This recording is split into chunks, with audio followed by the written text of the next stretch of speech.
Whether you're an established brand or an emerging brand, you need to focus on two key things once you hit those retail shelves: building brand awareness and then converting some of those consumers who know about your brand to actual paying customers. And one fantastic way for you to do both of those things is by leveraging in-store events and a field sales team to help you do exactly that. These opportunities allow you to create unforgettable experiences that allow your brand to stand out to those consumers.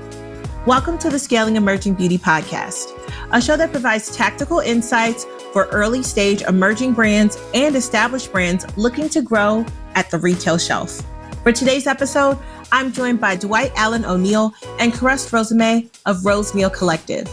Rose Neal Collective is a boutique agency that highlights elevated in-store experiences and field sales strategies to help brands grow, with a specific focus on the BIPOC consumer. Here's a snippet from our conversation.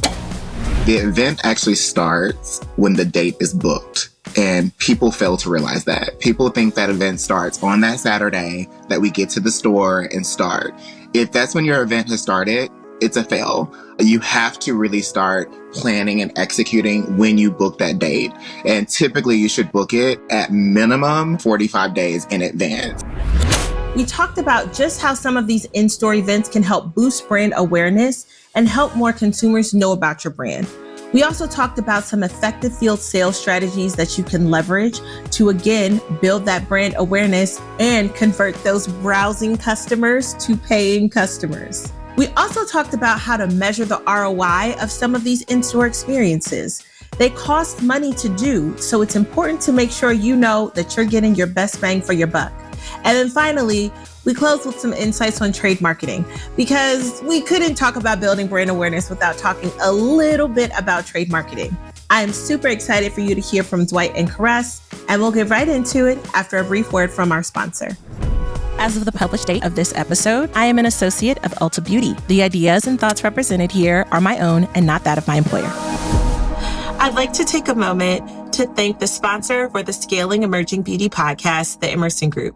Through their support, we're able to continue to talk to industry experts to provide early stage brands with strategies and tactical insights on what they can do to help their business grow better. Thank you again to the Emerson Group for their continued support. And let's go ahead and continue with the show. One of the things that I love about Rose Neal Collective and beauty is the way that you're connecting the sensory experience that beauty provides to the consumer. And of course, being someone who loves brick and mortar, I know some folks, we love .com too. We know digital drives a lot of dollars, but there's something about the in-store physical experience, being able to touch, being able to see what it feels like on your skin, to smell a product. And brands can really take advantage of being in stores with events, field sales representation, and this is an area where you all are experts. This is like one of the areas where you really focus in. And so I want to talk a little bit more about that, because we cover a lot of topics here on the podcast, but it's exciting to talk a little bit more about that in-store experience and bringing that to life in a really awesome way. So let's just start with overall in-store experiences. What role do events play in boosting brand awareness and customer engagement, specifically for emerging brands? And then I'll also talk a little bit about measurement, but let's just start with just what role can those events play? Yeah, so I'm actually happy that you brought that up. So our in-store support piece is actually our flagship program. It's the thing that really took our company to the next level. And I have an extensive background with working with field teams. One of my most passionate positions I've ever had for other companies is development. And I really did enjoy being a field director and supporting various markets. And I'm all about experiences in general. We had the opportunity to work on a wedding, and just being in the space and seeing how it makes people feel is just, it's exciting. And you're able to do that with brick and mortar business within various stores across the world. You can actually go in and just really bring a brand to life. And when it comes to having a field team, which we named our field team Account Associates, they are breathing life into the brand. Until someone's actually physically in store, the brand's not honestly brought to life within those different regions or markets. So with our program specifically, we get really excited about having the chance to plan and execute events with clients, but also just having ambassadors on their behalf out there actually bringing the brand to life. It's about creating experiences for the consumer. Events is something that I absolutely love. Like you mentioned, just being in store and like that sensory piece. I'm a kinesthetic learner, and so I need to touch it, taste it, smell it in order for me to really get into it. And events are going to not only activate with clients, but also the VAs. And sometimes that is like your biggest champion in store when your field team or, like us, a third party isn't there to champion for that brand. And so creating a love mark, creating a memory, creating something that's lasting, not only for the client, but also with the BA, the beauty associate or beauty advisor, is huge because they will advocate for the brand when you're not there. It's so often that, as consumers, we go shopping into these locations and you're like, what's new? What's exciting? They will always go for the brand that's most memorable to them. The one that just came in for the event or the one that gave like this really awesome swag. I think that's a piece that is almost an afterthought, like when it comes to like how you show up and how you're looking in store as well, like the swag piece of it. It's like when you create something that they're still wearing when it's not an event, that's how you know you got them. I remember back in 2016, I was working for a brand and it was a very edgy brand, hair care brand. And I was like, let's do bandanas. Let's do like custom bandanas because it's an accessory that is, gender neutral. It is something that you can wear in the hair, you can wear around the neck, you can wear in so many different ways and be creative with it. And it's so funny because I'm seeing quite a few brands that are doing this bandana thing. And I'm like, oh, where'd that come from? Yeah. But no, the other thing too, like people still wear that bandana that she created. And the other great part is that at that time I worked for a competitor brand. I remember going into store for my event, different brand, and they'd be wearing that bandana. And I'm like, it's not that brand's day.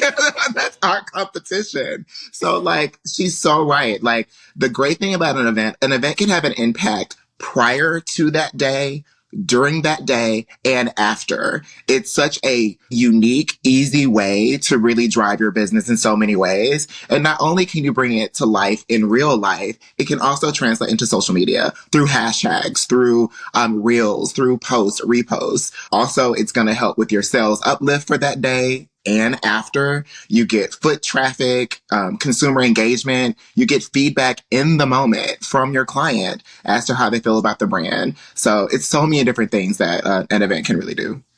It's funny that you mentioned the bandana moment because I was talking with a beauty editor and she was talking about PR and what's memorable, right? Because that's what I feel like we're getting at with this part of the event. And she said, I get so many products, but one of the things that was memorable are like the things that are personalized. So like if my name Monique is etched on a perfume bottle, I get lots of perfume bottles, right? As someone who gets samples, but like you put my name on it, it's really cute. Like I'm going to remember that. Or even like she was saying she had gotten from one brand, like the little bands that go around your wrists and your head so that when you're washing your face, you don't get your makeup and the water all over your sleeves. And she was like, I use that every day. Not necessarily something I would buy for myself, but like she remembers that. So to your point, that bandana is this accessory that the consumer can take with them. Are there any other kinds of things that you find that help make events memorable, key elements? Is it like you need to have a DJ? Is it like the talent, the celebrity needs to be there? Is it about the pre-planning? Like what makes these events like epic? You had to be there. So for Rose Neal, we're experienced architects. So we always start with our client at really trying to figure out what experience do they want the consumers and the BAs to actually experience the day of that event. So starting there is definitely going to be key. And I think honestly too, like depending on the brand, it's going to be various things that move the needle, but also depending on the store, depending on that location, it's going to be various things that move the needle. And you want to make it unique to that space. And I'll also just say, meet your client where they are, or just understand where you're going to be to that point. With Dwight, one of the brands that we work with, it's a men's grooming brand, and it's sold in a retailer that, you know, Black men are a very, very small percentage of, you know, clients that come into this retailer, and that is their primary consumer. And they were doing a Father's Day event. And so we partnered with them to get them to understand that, like, this client is not going to be the natural, you know, client that's coming in and out that day. So what can we do to captivate, you know, build brand awareness, but also engage clients that are in the store? And so we created an event. It was called Give Him His Flowers. And so it was really surrounded around, you know, giving him his flowers for Father's Day. And we set up a flower bike in the store, and the gift with purchase was a free bouquet of flowers for a 2-item purchase. And so this was something that we thought of because, one, for Father's Day, it's a unique experience to give him his flowers. But two, if it's 90% of women in that store, they're going to buy the product to get the flowers for themselves. Like, they want the flowers. He So gets the product, I get my bouquet. exactly. So as much as we're saying, like, give him his flowers, it's kind of like low key, like, girl, you take these flowers. It's almost giving girl math. Reverse psychology. I love that. So girl math. Oh my God. We should get a whole meme with that. The whole girl math trend. What's girl math? Free bouquet with the products. They're my flowers. He has, he has his gift. I have my flowers. I love that. So that was so creative for you to look at the consumer and to recognize that they're not necessarily the main person coming to the store, but to make the most of that opportunity. How do you take those kinds of events and measure ROI? I think that's one of the things, especially for emerging brands. They are consistently talking about, how could I make sure that the things that I'm doing are effective?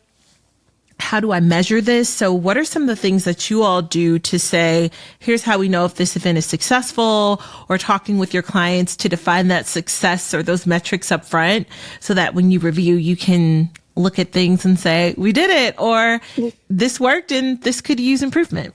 One of the things we discuss with brands, especially emerging brands that are thinking of executing events in store, is this understanding that creating a lasting impression or trying to get to that ROI is more than the event that day. And so when discussing executing events with clients, we discuss, okay, there has to be a pre-event sort of strategy, event strategy, and post-event to really capture this whole 360. And what I mean by that is doing education ahead of time. So sending in the field team to go in, make sure that the shelves are stocked, that the BAs are educated, that we can put in a stock boost or lift. You know, all of that stuff is happening ahead of time.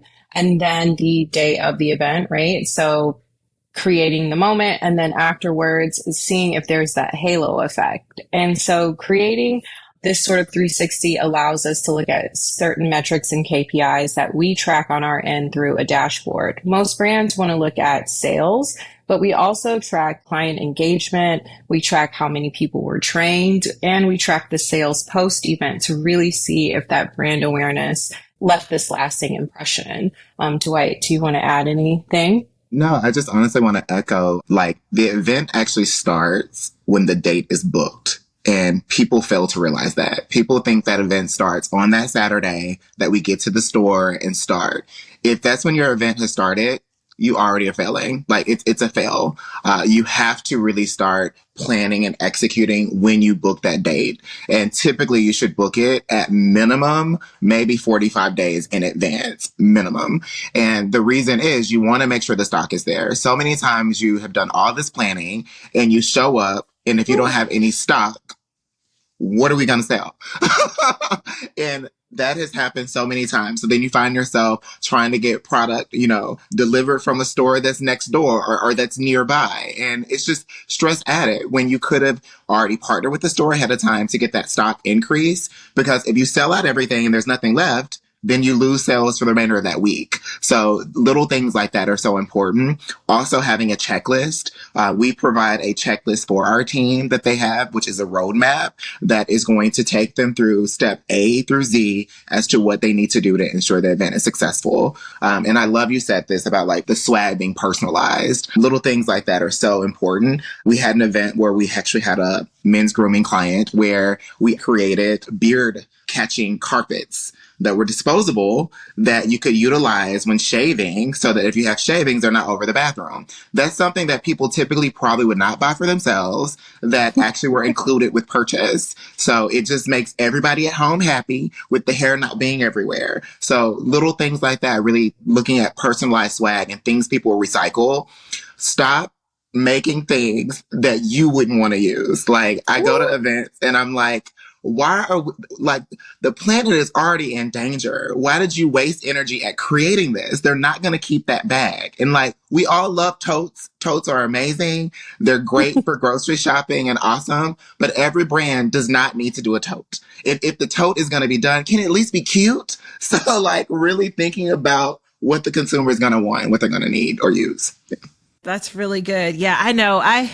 I do feel bad these days. I'm like, oh, I feel like I'm just tossing these totes that I get as a free gift. I think we're past the tote stage. I just think we are. But look, let's move into field sales, because you kind of talked a little bit about the events and having those beauty associates or beauty advisors that are already there to help. And in some cases, they are the store associates, right? Those folks that are getting the education from the retailer or from the brand to sell in. But brands can also leverage these field sales teams to help essentially boost brand awareness and to educate those store teams while they are there. And I know for some brands, they might be thinking, is this something that brands do as they are scaling? If you're listening, I would say yes. I would say this is definitely something that you can pencil into your budget once you have gotten that retail PO, or as you're planning to scale, look at it as an investment. If you're looking for that series investment, or just looking to say, what are things that I can do to support my success at a retailer? So can you all talk a little bit about why would a brand hire a field sales team?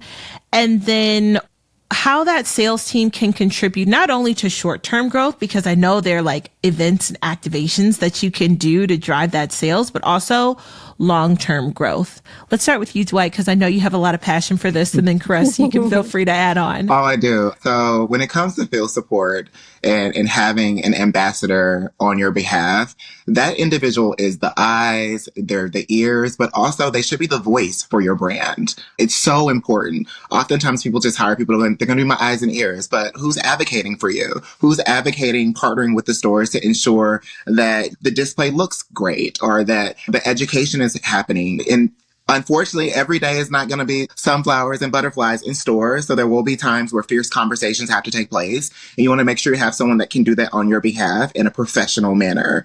And with our teams specifically, we manage them as if they're brand or business consultants on behalf of our clients, because their responsibility is not only just to educate, not only just to sell, not only just to make sure things are clean, but they also are to be there to really advocate and ensure the brand is growing overall. And they have to come back and share feedback that is ultimately going to help with the growth.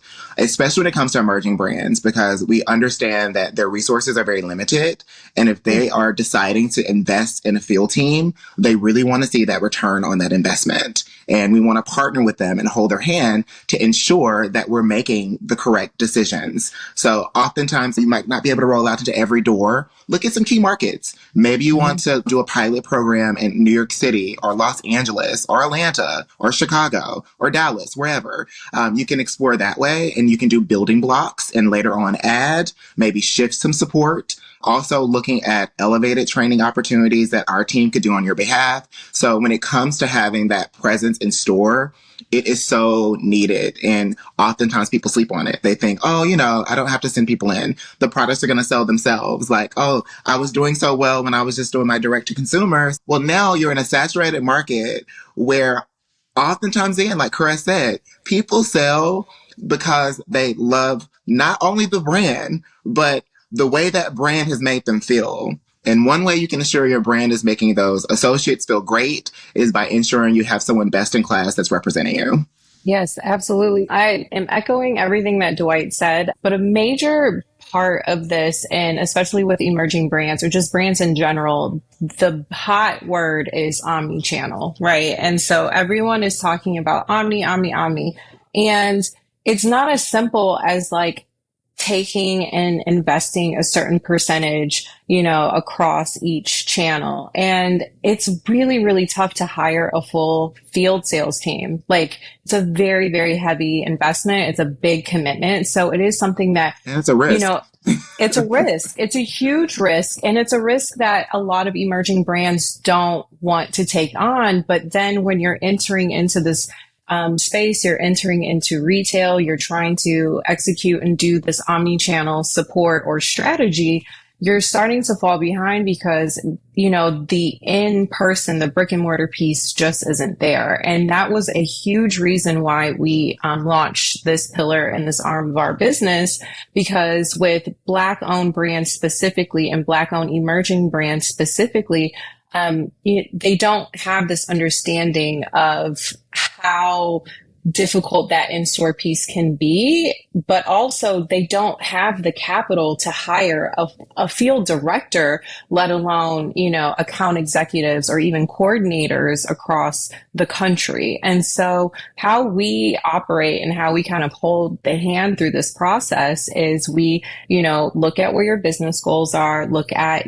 how you're activating on, .com or D2C, or what your marketing goals or execution is going to be like. And we want to take that and repackage it in a smaller, bite-sized way for in-store growth. And then once we understand that, then we strategically look at markets, we look at your budget, and we say, okay, let's, deploy 6 of our account associates across 6 regions. We can manage and see, we can track the sales, we can track the ROI. Oh, hey, guess what? Under our umbrella, we can partner with another brand. So that way you're only spending half the cost for payroll because we have someone that's working on 2 brands that aren't competing, but still going in store on your behalf.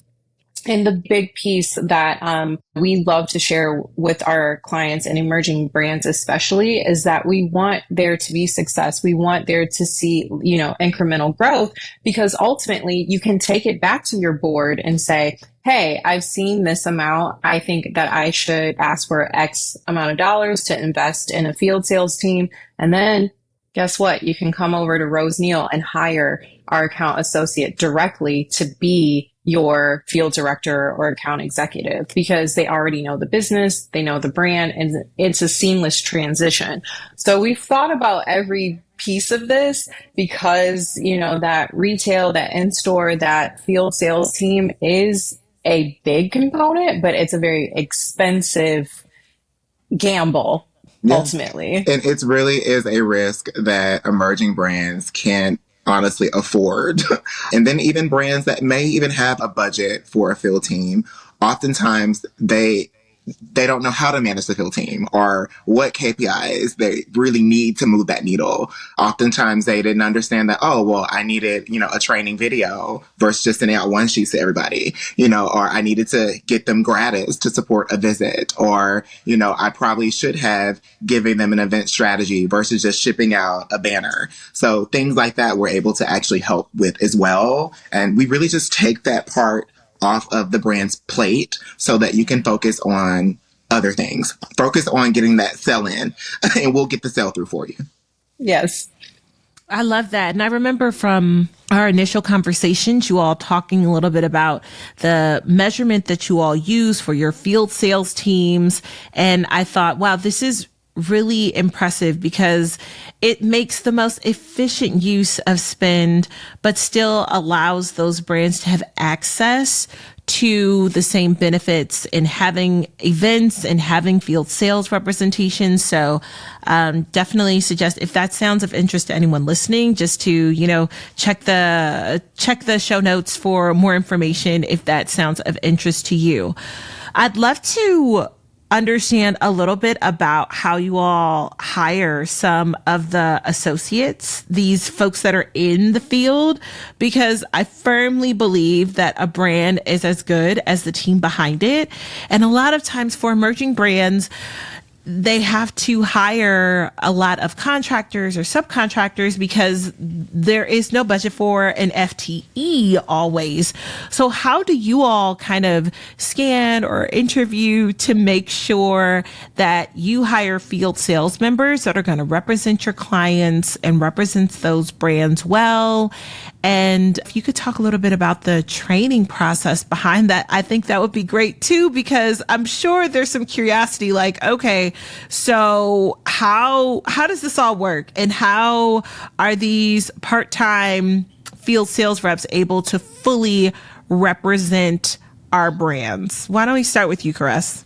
Yes. So this year we have learned a lot. And one of the things that we learned is, ensuring that people are dedicated to not just, a check, but also dedicated to Rose Neal. Like, our values and our mission is so important that we can't afford to mess up, because it's not just, if we have an associate go in the store and they mess up, it's not, oh, Rose Neal. It's no, the brand that you're in there for on their behalf that day, right? And so we have HR department that does the initial interview. So we send out, get references. We then take that person and do an interview with myself and Dwight and ensure that they understand the missions and the values of our company, and if they, will fit into the culture here and also our brand culture. And then once we go through that process, there is an entire onboarding. So we have videos, resource guides. We have a education portal. So it's only accessible to our account associates. So the portal houses all training documents and videos, not only for Rose Neal, but also our brands and our clients. We've done a lot because we're very, very passionate about people and the development of people. And one of the things that we've done is we've looked at the landscape of retail and how do we educate in retail now versus like even just 10 years ago, even just pre-COVID, Right. education day, just like education days, education visits, it's much different now. And so we've actually created our own dialogue. It's called Tribe Speaks. We've created an entire training process that our associates are able to execute on the sales floor within 60 seconds to train people on a product. We call it our quick question method, and it's proven to be very effective.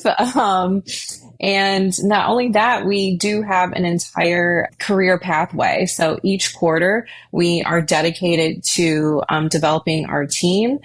Each month, we do meetings. One month, our meetings are dedicated to Rose Neal internal business topics. And then the next month, it is an inspirational speaker that we have come on. So we may have someone come on from the industry. We had someone that is a Black woman product development extraordinaire. She has worked on some incredible projects. We've had someone come on that was a BA at one point, and now they have their own PR firm. We have someone that comes on that has her own talent agency for artists. So we really invest in the development piece of our team because, you know, we agree, like, we are only as good as our people and the people that are out there, not only representing our brands, but us. We might can have you come on one month. We'd love to have you, inspire the team. I like to call it American Beauty Idol, the process, because like we're Paula and Randy when they get to our round. And then it's like, you're going to Hollywood, and they get all these other things. We also do one-on-one coaching. We just launched something called a happy hour, where it's basically a regional touch base that they have. And we've actually outsourced someone to come in and coach them. She's a Reiki master, and she really just talks with them about what's happening in store. She was a former AE for a brand that Karess and I used to work with, and she transitioned into the spirituality. And she's come on a few calls to inspire the team. And, she considers herself like the big sister, because the thing I've learned in launching a business is that people don't tell us everything. And that surprises me, because I'm like, my door is always open. Tell me, how is it going? And oftentimes when you're the CEO, they just want to tell you the good things and not like where they're struggling. So we got this person to come in to kind of support them in that. If they're having any issues, or, coaching them, or, things that they may not feel comfortable chatting with Karess and myself about. So that's been helpful too. I love that. The intentionality behind how you're looking at your people is definitely going to be a positive reflection of the clients that you work with, because to your point, it's like that strong team is then going to just filter down to the work that they do in the stores every day. That's so awesome. I love to hear it. It's like a full 360 view too. So kudos to you guys for putting together something so comprehensive and meaningful, because I do think ultimately it's really awesome to be able to do these amazing things to help your clients and help these brands grow. But I think it's also really cool to be able to provide employment opportunities ultimately for these beauty advisors, these field sales representatives, and to also allow them to see what the options are, whether this is a part-time job or whether this is something that they want to see as a full-blown career, and what that could look like, how they can graduate that to do many other things. So I love that. Thank you. I mean, people work for people, so yeah. It's true. It's so true. It's so true. So I love to end my show by just asking a general question to everyone, because I feel like advice is always helpful. You can take it or leave it. So I'll ask you both, what advice would you give to early stage brands that are looking to scale at big retail? And this can be related to Rose Neal Collective. It can be outside of that, just general advice. Why don't we start with you, Dwight? So I would say focus on a couple of things. The first thing is, I think it starts with education. Education is so key, and people oftentimes sleep on it. Education is ultimately going to drive your sales. I would also say make sure you invest in some type of marketing support. It's so important. I understand that, oftentimes when you launch in your local communities, you have, your clients and things are going great. But as you expand beyond that, it's going to take marketing to get people to know about your brand. Also focus on hero SKUs. Very key. A hero SKU is basically going to be that gateway product that's going to lead them into all your other incredible things that you're doing. Also, collaborate with your retail partners. They're there for a reason. They're not your enemies. They've done this 100, actually thousands of times before. So partner with them, ask them questions, listen to them as they hold your hand, and then also monitor your performance. A service that we offer is a data associate program, where we will take your data for you and put it into a dashboard where it's digestible and you can understand it. Oftentimes reports sometimes from retailers can be very classic, very old robust, right? And it's like, so is this good, bad? It can be hard. So let us do that hard work for you. But yeah, monitor your business, monitor your performance across the board. So that'd be my advice to someone that's getting started. I would echo everything, especially the marketing piece, and more specifically, trade marketing. It's one of those conversations where people think just global marketing, digital ad spends, all of that stuff. But trade marketing is so important when getting into a retailer because you want your brand to still speak for you with on the shelves. And so ensuring that your shelf talkers are engaging.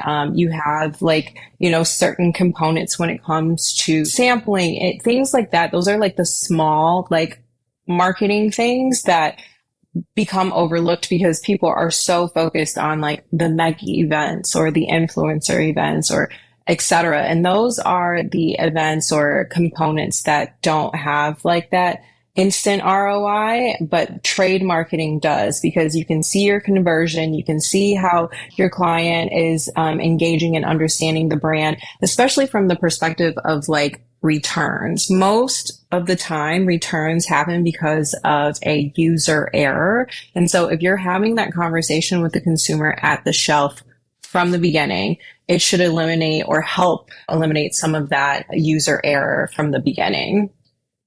Thank you both so much. That's such good advice. The trade marketing piece, which is like the money that you're spending to essentially promote your brand at that specific retailer, that is something that folks don't always realize or build for, in addition to just some of the basics. But I think you don't always realize it. Sometimes as a brand founder, you think, well, once I'm at the shelf, I'm going to just sell because I'm there. But it's like, no, it's not that easy. You gotta get people there.